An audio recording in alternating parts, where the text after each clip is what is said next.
거죠. 그런데 그 높으신 하느님께서 나를 쓰고 계십니다. 나를 지금 사용 중이세요. 나와 함께 하겠다고 약속을 하십니다. 그렇다면 나의 가치는 높을까요? 낮을까요? 293억 원보다 높을까요? 낮을까요? 내 가치는요 293억 원 이상이에요. 이렇게 소중한 가치를 가지고 납니다. 왜냐하면 나와 하느님이 이렇게 연결되어 있기 때문에, 하느님께서, 그 귀하신 하느님께서 나를 쓰고 계시기 때문에, 그렇기 때문에 우리들은 이 세상을 자신 있게 살 수가 있는 겁니다.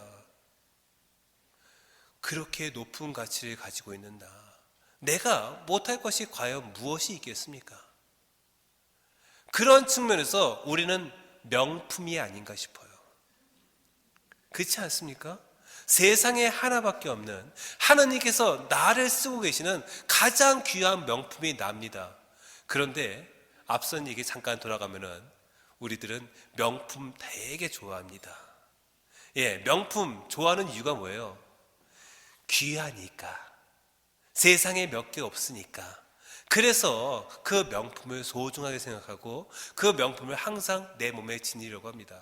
그런데 내 몸에 지니면요, 내가 더 드러날까요? 이 명품 가방이 더 드러날까요?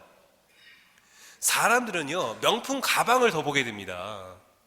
왜냐하면은 사람은 어떻게 보면 자기도 사람이니까. 그런데 그 명품 가방 때문에 명품인 내가 깎여질 수가 있다는 거죠. 그래서 어떤 자매님이, 이런 자매님이 있었어요. 그 형제님이 평생 같이 살면서 자기 아내에게 너무 고마운 거예요. 너무 근검절약하며 사니까. 그러니까 친구 아내 보면은 명품 같은 거 한두 개씩은 다 갖고 있는데 아내는 명품이 하나도 없는 겁니다. 그래서 아내에게 묻습니다.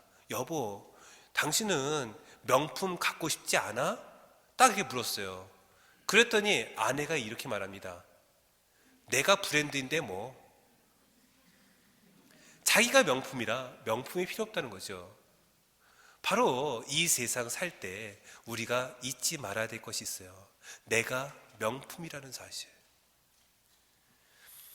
그래서 바로 이 명품이라는 사실을 생각한다면은 우리들은 굳게 믿으면서 이 세상을 살 수가 있을 것 같습니다. 그래서 이제는 바로 이 믿음의 또 다른 말은 어쩌면 순명이라고 저는 생각이 들어요. 여러분, 성경에 보면은요, 예수님께서 고기 잡고 있는 제자들을 향해서 이런 말씀을 나누셨어요.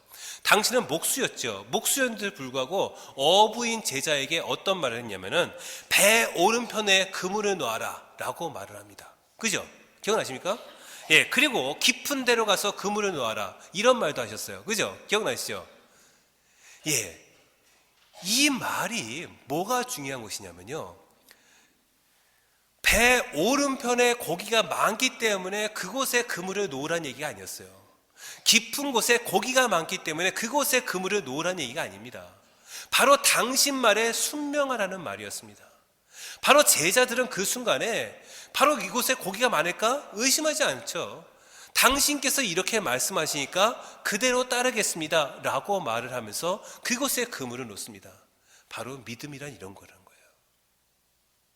바로 우리의 생각의 전환을 하면서 오로지 주님께 초점을 맞춰서 주님의 말씀에 따르는 것, 이것이 진정한 믿음입니다. 바로 이러한 진정한 믿음이 있을 때 우리들은 사랑의 삶을 살 수가 있어요. 우리 주님께서 우리를 얼마나 사랑하시는지 한번 생각해 보자고요. 제가 혹시 누드촌 얘기했나요? 했던 것 같아요. 그죠? 제가 왜 헷갈리지? 이어서 다 해야 되는데 누드촌 얘기를 좀 하겠습니다.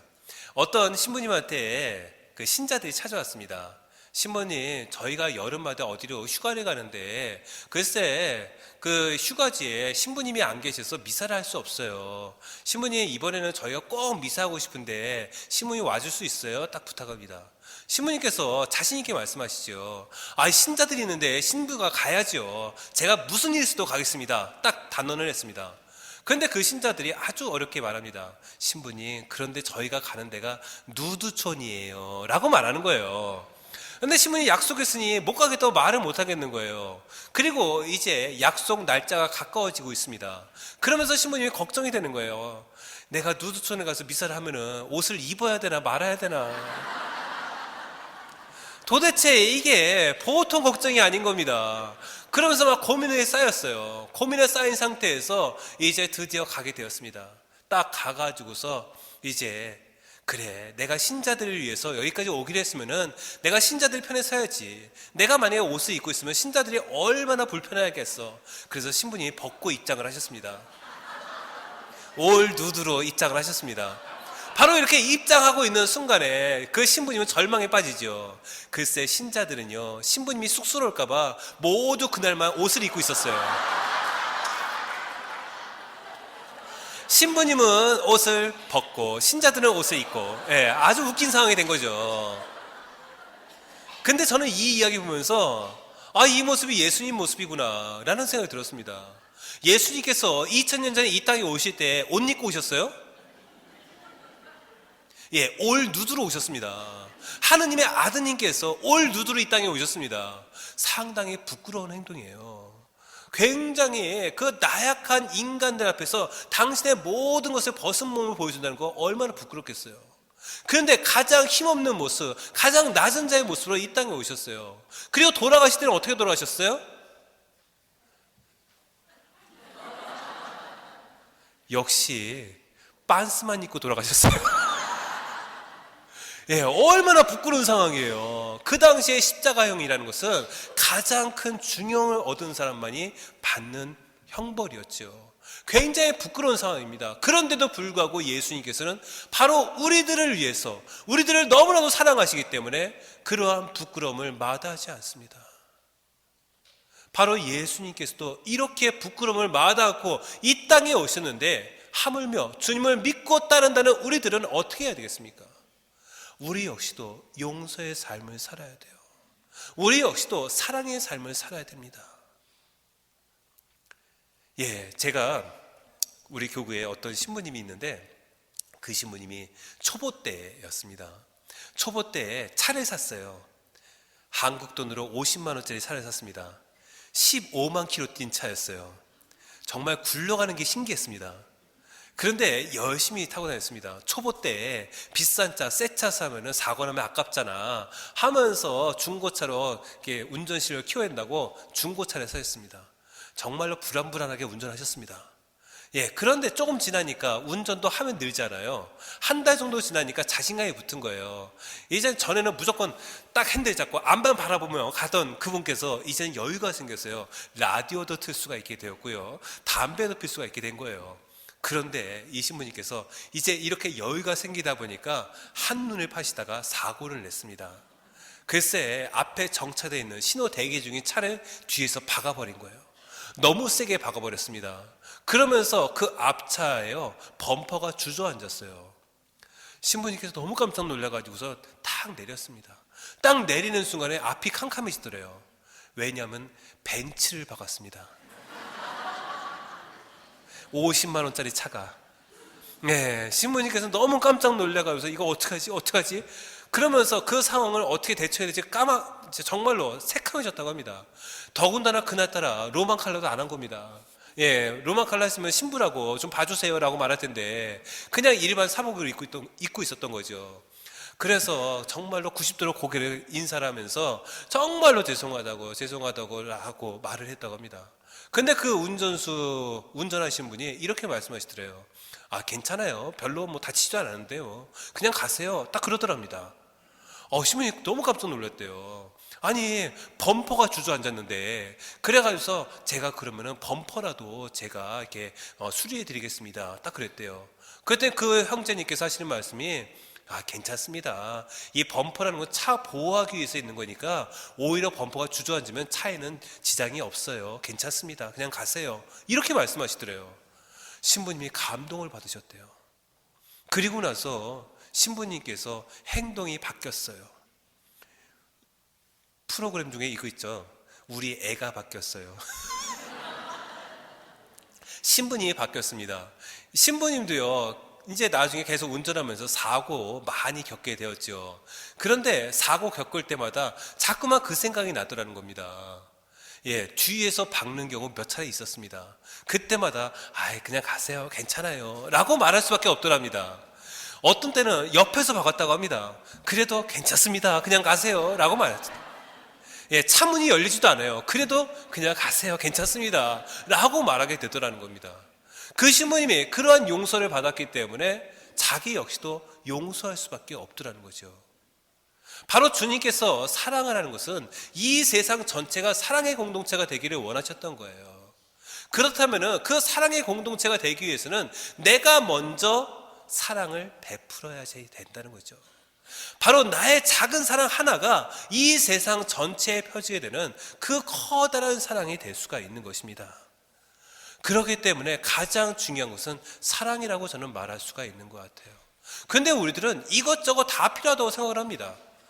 제가 그 명동에 자주 갑니다. 그 방송국 때문에 명동에 자주 가는데, 제가 명동에 가면 꼭 식사를 먼저 해요. 밥을 먹는 데가 있습니다. 예, 제가 순대국밥 되게 좋아합니다. 예, 그래서 순대국밥집 가서 거기서 순대국밥을 항상 먹는데, 그 교구청에 있는 어떤 신부님이 자기가 명동 갈 일 있다고 저한테 부탁을 해요. 야, 명동 가면은 어디 가서 먹는 게 좋아? 딱 말합니다. 그래서 명동에 맛집 하나만 추천해 달래요. 제가 간 집은 그 집밖에 없어요. 예, 순대국밥집. 저는 맛집 어딘지 잘 모르고요, 제가 가는 집, 맛있는 집 한 군데는 알아요 하면서 그 순대국밥집을 가르쳐 줬습니다. 그 신부님께서 갔다 오셨어요. 그리고 저녁에 저한테 막 화를 내시는 거예요. 야, 그 집이 뭐가 맛집이야 라고 말씀하십니다. 그래서 저는 깜짝 놀랐습니다. 진짜 맛있거든요.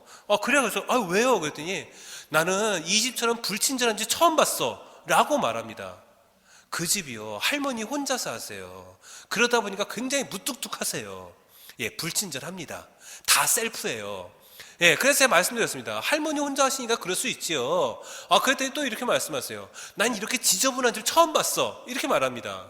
할머니 혼자 하시니까 지저분하지요. 예, 말씀드렸습니다. 그랬더니 또 이렇게 말씀하세요. 야, 그리고 가격도 싸지 않더라 라고 말씀하십니다. 예, 명동 기본적으로 비쌉니다. 예, 명동 땅값이 얼만데요. 예, 제가 그 말씀 드렸어요. 딴 데는 더 비싸요. 그러면서 제가 말씀드렸죠. 아니 그래도 맛있지 않아요? 라고 물었습니다. 그랬더니 그 신부님이 하시는 말씀이 그래, 맛은 있더라 라고 말씀하십니다. 잘 생각해 보세요. 그 신부님은 저한테 맛집 물어봤어요. 맛있는 집. 예, 그 신부님이 저한테 친절한 집 물어보지 않았습니다. 그 신부님이 저한테요, 싼 집 물어보지 않았어요. 깨끗한 집 물어보지 않았습니다. 맛집 물어봤어요. 저는 맛집 가르쳐 줬어요. 제가 잘못했습니까? 왜 저한테 뭐라고 하는지. 그런데 바로 우리도 그렇습니다. 이 세상 살아가는데 사랑 하나면 되는데 우리는 이것도 있어야 되고 저것도 있어야 되고 이건 더더욱 있어야 되고 하면서 너무나 많은 것을 요구하고 있더라는 겁니다. 그렇기 때문에 바로 사랑 하나에 집중했으면 좋겠어요. 40년 동안 한 수도에서 정말 친한 친구로 살았던 수도승이 있었습니다. 바로 이 수도승이 어느 날 40년을 같이 친구로 지내면서 단 한 번도 싸워본 적이 없는 거예요. 그래가지고 같이 얘기하다가 문득 이런 얘기를 합니다. 야, 남들은 그렇게 많이 싸운다는데 도대체 싸우는 게 뭐지? 우리도 한번 싸워보자 라고 말을 합니다. 그래가지고서 그래, 우리 지금 한번 싸워보자 라고 얘기를 합니다. 근데 어떻게 싸우지? 싸우는 방법 모르겠는 거예요. 그랬더니 한 친구가 좋은 생각이 났는지, 여기 빵이 있잖아, 이 빵 가지고 한번 싸워보자. 내가 한번 해볼게. 야, 이 빵 내 거야, 너 먹으면 안 돼. 딱 그럽니다. 그러자 그 친구가 이렇게 말합니다. 그래, 너 먹어. 싸움이 나요, 안 나요? 날 수가 없어요. 바로 내가 베풀면은 날 수가 없습니다. 바로 이 세상에서 제일 중요한 것은 바로 나눔이고 사랑이 아닐까 싶어요. 이 세상은 사랑이 정말로 필요한 세상입니다. 그런데 우리들은 그 사랑을 잘 알지 못해요. 제가 살고 있는 데가 답동이란 데요. 인천의 답동인데 아주 구도심입니다. 일제시대 건물이 아직도 있어요. 그래서 일제시대를 배경으로 한 영화를 다 그 동네에서 찍어요. 그러다 보니까 좀 음침한 데가 좀 있긴 합니다. 제가 저녁이 되면은 묵주 하나 꺼내 들고서 동네를 이렇게 산책을 해요. 산책을 하다 보면은 좀 사람도 별로 살지 않으니까 사람 없으면 묵주기도 하다가 좀 목소리가 좀 커지게 됩니다. 여러분도 그렇지 않습니까? 옆에 아무도 없으면 어때요? 약간 소리가 커지죠. 은총이가 처음에는 은총이가 같이 말하는 게 빠서 이렇게 하다가 나중에 사람 없으면은 은총이가 같이 말하는 게 빠서 이렇게 되잖아요. 예, 사람이 없으니까 또 어두컴컴하니까 저 소리 이렇게 크게 내면서 기도를 했어요. 예, 그러고 있는데 막 걸어가고 있었습니다. 그런데 갑자기 어떤 사람이 갑자기 나타났어요. 그러면서 엄마야 하면서 막 도망가는 거예요. 저는 깜짝 놀랐습니다. 사람이 있는지 몰랐거든요. 그런데 젊은 여학생이에요. 고등학생으로 보이는 여학생이 엄마야 하면서 막 도망가는 거예요. 그래서 쟤 왜 도망가지? 라는 생각이 들었습니다. 그런데 잠깐 그 주변을 보는 순간에 그럴 수 있겠다 싶었어요. 제가 혼자서 산책하면서 묵주기도 하니까 발걸음이 얼마나 빨랐겠어요. 그죠? 빠른 걸음을 막 걷고 있었습니다. 예, 그리고 혼자서 막 뭐라고 막 중얼중얼 대고 있죠. 예, 그런데 그 어떤 아저씨가 자기네 막 뒤에서 쫓아오는 것 같은 거예요. 예, 얼마나 무서웠겠어요. 그리고 제가 거의 따라잡았을 때 드디어 이 아이는 내가 자기를 어떻게 하는 줄 알고서 도망간 거죠. 엄마야 하면서. 저도 깜짝 놀라서 뒤로 돌아서 도망갔습니다. 예, 근데 그 아이가 저를 보고 도망갔어요. 왜 도망갔어요? 무서워서 도망갔겠죠. 그죠? 근데 여러분 저를 딱 보세요. 무서워 보여요?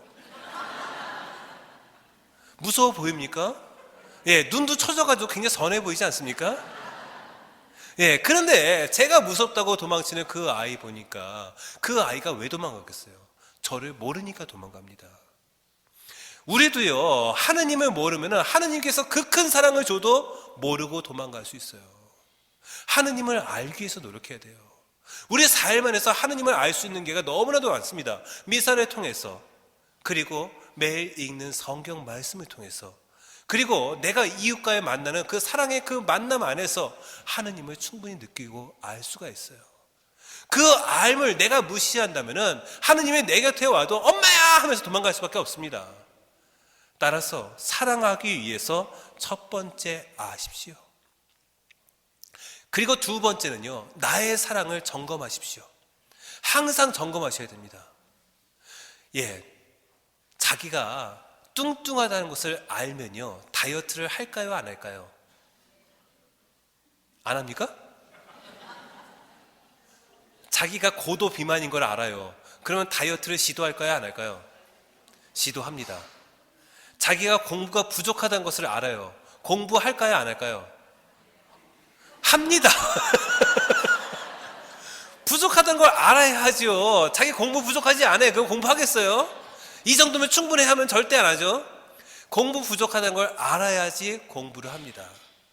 내가 몸이 뚱뚱하다는 것을 알아야 다이어트를 할 수가 있습니다.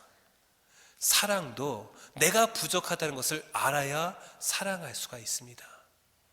따라서 내가 지금 사랑의 삶을 살고 있는지 항상 내 자신을 점검하셔야 돼요. 그리고 우리가 좋은 부분, 긍정적인 부분만을 바라보도록 하십시오. 제가 좋아하는 연예인 부부가 하나 있어요. 아주 인거 부부로 아주 유명합니다. 그 기부 활동도 너무 많이 하고요. 그 다음에 애도 지금 4명이나 돼요. 예. 아십니까? 그래요? 예. 정혜영, 현 부부. 예, 아시죠? 예, 굉장히 기부 활동도 많이 하고 정말 예쁘게 사시는 것 같아요. 예, 근데 제가 정말 좋아해가지고서 한번 청년들한테 이런 얘기를 했어요. 야, 너희들도 정혜영 현처럼 이렇게 좀 살아라. 그랬더니 한 남자가 이렇게 말합니다. 신부님, 저도 정혜영 같은 마누라 있으면 그렇게 살 거예요. 예, 예쁜 마누라 얻으면 그렇게 살 수 있다는 거예요. 예, 그런데 솔직히 미스 코리아가 항상 행복한 결혼 생활 합니까? 그렇지 못하더라는 거예요. 예, 예쁜 마누라를 살아도 그렇게 행복하지 못합니다. 근데 이 부부가 행복하게 사는 비결이 있어요. 이 부부는 서로를 어떻게든 이해하려고 그래요. 서로에 대해서 판단하기보다는 먼저 이해하려고 해요. 그렇기 때문에 바로 이 부부가 그렇게 뜨거운 사랑을 나누면서 우리에게 좋은 모범을 보이는 것이 아닌가 싶어요. 따라서 우리도 사랑하기 위해서는 먼저 부정적인 생각들 버리고 긍정적으로, 그리고 좋은 모습들, 그리고 이해하기 위해서 노력해야 된다는 것을 말씀드리고 있습니다. 그래서 이제 여러분들에게 시간이 벌써 다 됐네요. 그래서 여러분들에게요, 이제 마지막으로 몇 가지만 말씀드리고 마치겠습니다. 사랑의 실천 중요하다는 몇 가지 말씀을 드렸는데요. 우리가 해야 될 것들이 굉장히 많아요. 그런데 우리들은 이 정도면 충분하다라는 생각, 아니란 마음들을 품습니다. 어떤 사람이 길을 가다가 하나의 간판을 봤어요. 꿩 만두를 파는 집을 발견했습니다. 꿩 만두 안에 뭐가 들었을까요? 만두 안에 꿩 들었겠죠. 그 맛이 너무 궁금했습니다. 가게에 들어가서 한 접시 주세요, 딱 그랬어요. 접시가 딱 나왔습니다. 한 입 딱 물었습니다. 그런데 꿩 맛이 아닌 것 같아요. 아무리 먹어봐도 돼지고기 맛만 나요. 그래서 의심이 돼서 주인 아저씨 불렀습니다. 제가 시킨 거 꿩만두 맞아요? 그랬더니 꿩만두 맞답니다. 그래서 다시 물었죠. 아무리 맛을 봐도 돼지고기 맛밖에 안 나요. 이거 진짜 꿩고기 맞아요? 그랬더니 꿩고기 맞답니다. 진짜로요? 딱 그랬더니만 그제서야 실토합니다. 요즘에 꿩고기가 좀 비싸가지고서 돼지 좀 섞었습니다. 하지만 꿩 들어갔으니까 꿩만두 맞습니다 라고 말합니다. 그래서 다시 물었죠. 아니 어떻게 섞었는데요? 그랬더니 이렇게 대답을 합니다. 꿩 한 마리에 돼지 한 마리 넣습니다.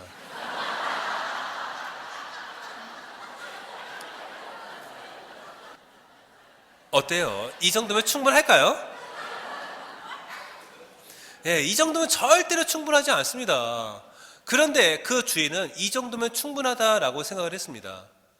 우리도요, 이 세상 살면서 이 정도면 충분하다라고 생각할 때가 참 많은 것 같아요. 내가 가족들에게 이 정도 했으면 됐지 라는 말들 많이 하시는 것 같습니다.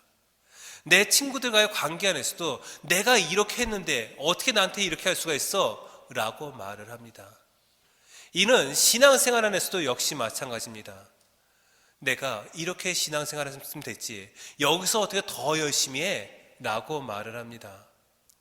어떤 분은 저한테 이렇게 말씀하시더라고요. 신부님, 제가 이제까지 너무 열심히 신앙생활한 것 같아요. 그래서 좀 쉬려고요. 저 환자가 되고 싶진 않거든요. 이렇게 말씀하십니다.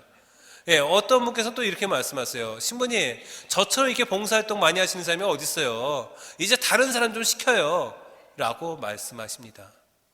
그런데 우리가 비교해야 할 대상은 내가 알고 있는 그 한 명이 아니라 바로 하느님의 사랑입니다. 하느님의 사랑이 이렇게 큰데 내가 감히 하느님께 이 정도면 충분해요 라고 말할 수 있겠습니까? 말할 수 없어요. 우리에게 당신의 생명까지도 내어주신 분이에요. 우리에게 밝은 미래까지 보장해 주시는 분이십니다. 우리의 가치를 293억 원보다도 더 비싸게 만들어 주시는 분이세요. 그런데 그분보다 이 정도면 충분해요 라고 어떻게 그분께 말할 수가 있겠습니까? 따라서 이제 작은 사랑의 실천을 시작하십시오. 그 작은 사랑의 실천이 하나 이렇게 모아져서 이 세상이 사랑의 공동체, 이 세상이 사랑이 가득한 하느님 나라가 비로소 완성될 수가 있을 것입니다. 여러분, 복자 데레사 수녀님 아시죠? 캘커타의 데레사 수녀님. 데레사 수녀님께서 쓰신 시가 하나 있습니다. 이 수녀님께서 그때 돌보고 있었던 그 가난하고 어려웠던 사람이 몇 명이냐면 42,000명이었어요. 수녀님 한 분이 이렇게 돌봤던 분들이 42,000명이나 됐습니다. 거기에 대한 시를 쓰셨어요. 한 번에 한 사람씩이라는 시입니다. 나는 결코 대중을 구원하려고 하지 않았는다. 난 다만 한 개인을 바라볼 뿐이다. 난 한 번에 단지 한 사람만을 사랑할 수 있다. 한 번에 단지 한 사람만을 껴안을 수 있다. 단지 한 사람, 한 사람, 한 사람씩만. 따라서 당신도 시작하고 나도 시작하는 것이다. 나는 한 사람을 붙잡는다. 만일 내가 그 사람을 붙잡지 않았다면 나는 4만 2천 명을 붙잡지 못했을 것이다. 모든 노력은 단지 바다에 붓는 한 방울 물과 같다. 하지만 만일 내가 그 한 방울의 물을 붓지 않았다면 바다는 그 한 방울만큼 줄어들 것이다. 당신에게도 마찬가지다. 당신 가족에게도, 당신이 다니는 교회에서도 마찬가지다. 단지 시작하는 것이다. 한 번에 한 사람씩. 주님이 말씀하셨던 사랑, 너무 거창하게 생각하지 마십시오. 한 번에 한 사람씩.